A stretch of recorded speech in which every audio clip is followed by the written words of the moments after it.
jirtu kabajamtoota jalatamtoota keenya kina sangoonni keenya kana fakkaatanii warri biyya alaa jirtanii galtanii gana hojjettan baay'ee isin hawwataa kana jirsin jedha kina kana Yiri nama baay'ee hojjetu malee fuulduratti kaa'ee abdii guddaa qabnaa guddanna jennee soyi zebraatitti immoo sangaa guddaa galchine raawwanneetti viidiyoo hojjennee isinii qallakkisna ammasitti mee kanuma daawwadhaa bakka jirtanitti nagaa ta'anii isiniin jedha bye bye.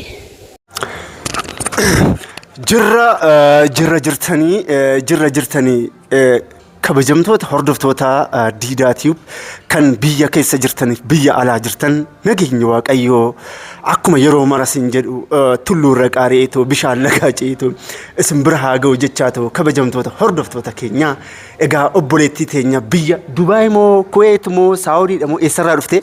Dubaay dhufe. Biyya Dubaay Abu Dhabi irraa dhufte kabajamtoota keenya tanaan dura ji'a lama moo ji'a sadeen dura viidiyoo isheen waliin hojjedheen tureyyuu kabajamtoota keenya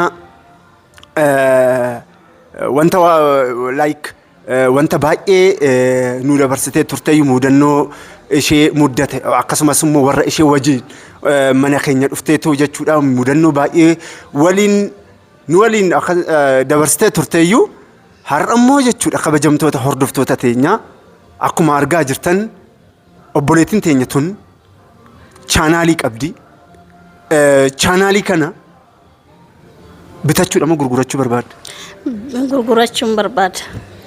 Egaa kabajamtoota hordoftoota keenya gurgurachuu barbaadde sabskraayibarii 4152 jedhama sabskraayibii 4150 akkasumas immoo qarshii lakkaa'uu jalqabeera kara doolaara lamaa kana ofirraa qaba kabajamtoota hordoftoota keenya isin hunduu jechuudha nuffi tokko malee viidiyoo kana haga dhumaatti akka dhaggeeffatanii maaliif gurgurachuu barbaadde maal taate chaanaaliin rakkoo qabamoo maadha rakkoon ishii jettanii ta'u warri sammuu keessan keessatti kana yaaddan deebii gahaa isinii deebisti.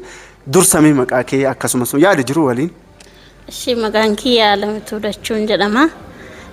Ani chaanaala kiyya gurgurachuu kan hin barbaadeef hojii tokko jalqabee tananii karaa baadiyyaatitti jechuudha. Malee chaanaalli kiyya uumaa rakkoo maatuun qabu hojjechaa tan jiraayyuu galanni waaqayyoof haa ta'u Oromoon kiyyas sirraan kan ka'e. Gargaarsa keetirraan kan ka'e na daawwachaa na hordofaa turaniyyuu anis immoo amma samuuna kana torba. Hojii maaliif jalqabde garuu dhiifama waliin? Hojii horii tan jalqabeeyyu. Horsiisuu jechuudha. Yaa furdisuu jechuudha. Ahaa okay. Furdisuu jechuudha. Isan jalqabee isa sanii wajjiniini na adeemu didibeeyta. Saniifani gurguradhee raawwadhee tanan amma hojii kana guddifadhee.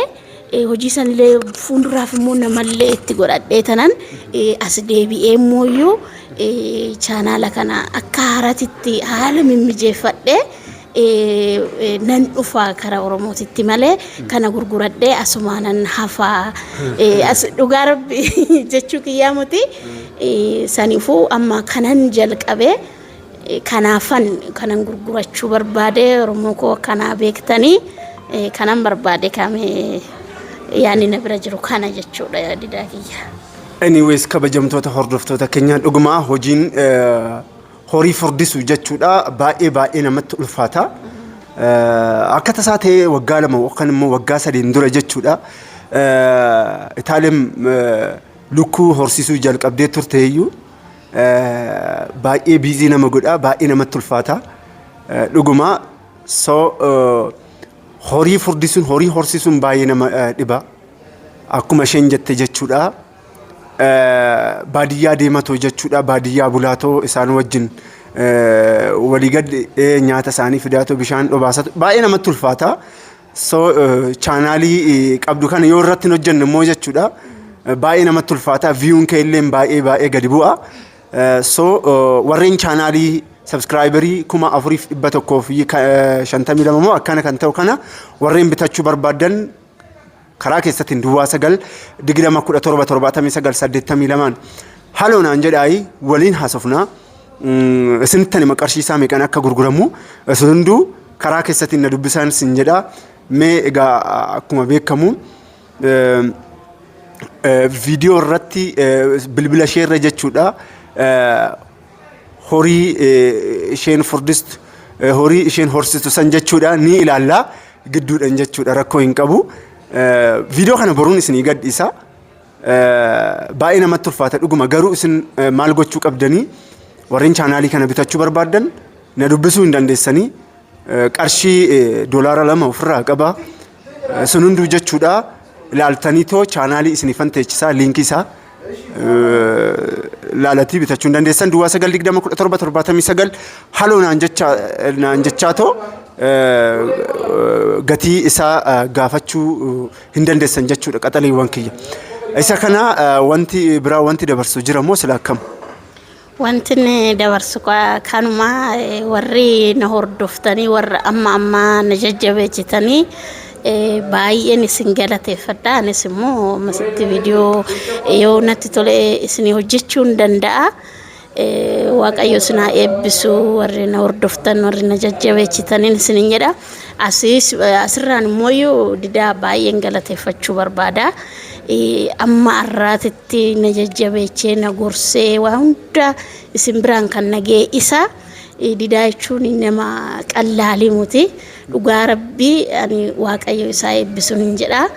Isinis immoo namni kuni arra anaaf ta'e ana isin waliin wal na barsiise nama biraatiifis hin ta'a isiniifis hin ta'a. Buleewwan keenya warri biyya alaa jirtan warri hojii kana hojjechuu barbaadan muuxannoo guddaa qaba. Mucaan kun mucaa guddaadha, mucaa beekaadha. Inna sirriitti jajjabeechaa nu haa guddatu, nu keenyumaa nu fayyada. Inna garaan isaa immoo qulqulluudha. Dhugaan isin jedha isa bira ta'eef muti waanan argin qabaafanii buloota kooyi didaa bira sirriitti dhaabbadha. Viidiyoo isaa like, share, subscribe godhaa fi guddisaa sirriitti nu haa guddatu keenyuma numa fayyada. Inna kanan isin jedha na galatooma waaqayyo isin eebbisu didaa kiyya naaf eebbisaa tidaarin isaa barri isaa hojiin isaa yaa eebbifamu jedha. Na galatoom guddaa daawwattoota kee fuulduratti si galateeffadha waaqayyo si eebbisu. Egaa kabajamtoota hordoftoota Diidaa kan biyya keessa jirtaniif biyya alaa jirtan akkuma beekamu information jiru oduu jiru jechuudha. Dhaggeeffatanii jirtan ilaaltanii jirtan waan ta'eefu isin hunduu jechuudha karaa keessatti na dubbisuu hin dandeessan bilbila kiyya nan teechisaa haaloo naan jechuu hin dandeessanii. Akkasumas immoo warreen biyya anyways inni kun haa fuudhiisaa already yeroo dabarti chaanaalii irratti viidiyoo kana hojjedheen tureyyuu chaanaalii sana immoo sheerii isiniif godha. Horaa bulaayi baay'een isin jaaladha isin kabajaa. Warreen chaanaalii kana haaraa taatan akkuma beekamu yeroo mara subscribe, share, like gochaa ta'u akka wal bira dhaabbanuun isin jedha. Torban gaarii guyyaa guyyaan gaarii halkan gaarii isiniif haa ta'u.